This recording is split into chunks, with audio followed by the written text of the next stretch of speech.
Hi, the first thing we're going to talk about today is a space for you to practice.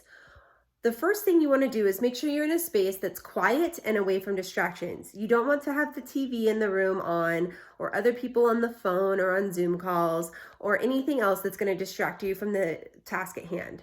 Playing your instrument requires a lot of focus. You're doing a lot of different things at once, and it requires you to multitask.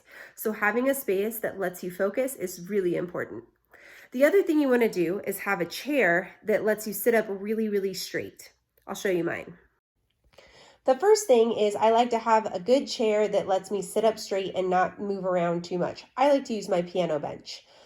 It is solid on the bottom and it lets me sit up straight because there's no back to it and there's no arms to get in the way either. Another good chair could be a kitchen table chair or a stool from your kitchen counter. The other thing I like to have is a music stand. Now mine is a fancy black stand that I bought when I went to college, but you can use a folding stand or anything like that to hold your music. If you don't have a folding stand, there's a couple of other options you can use too, like you can use your piano, or in a pinch, you can even use your laptop or your Chromebook.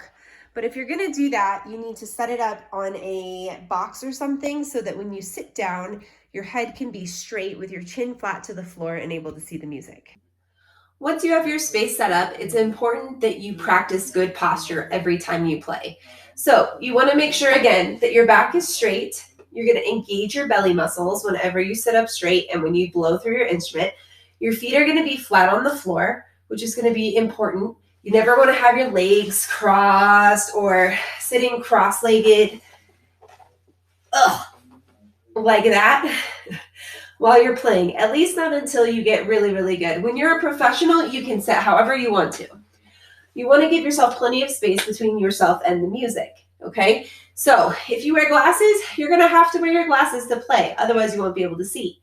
But you have to be able to put your instrument up in this space, okay? And I know that not everybody has a trumpet, and there's going to be less instrument in the way, but this is a good amount of space for you to be away from your music stand. So when you hold your instrument and get ready to play, make sure you're sitting up straight and keep your back straight so that you can hold your instrument up, all right? You never want to be in a position where you're going like this or have to sit like this or anything along those lines. You always want to make sure that your music is at eye level so that when you hold your instrument up, your chin is flat to the floor.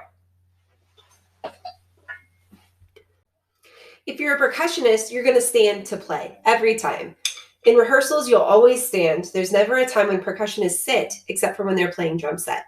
I don't have a snare drum with me here right now, but just some pointers about how to stand. You want to make sure that your instrument is about at your waist, right here, okay? So that when you play, this is very comfortable and you have a nice angle with your hands. The other thing you want to make sure is that your stand is high enough. You don't want your stand to be all the way down like this so that you're leaning over your instrument to play, okay? Your stand should be up high enough that you can see it without having to move your head from this position. You can also stand and play if you play a wind instrument. It's allowed. Again, you just want to make sure that your stand is in a good position where you can still see your instrument and keep your chin flat to the floor, or see your music and keep your chin flat to the floor. But otherwise, standing and playing is a good way to make sure that you're playing with good posture. Having a place to practice is very important, and a routine can be helpful too. So tell me, where are you practicing? Take a picture and send it to me on this assignment.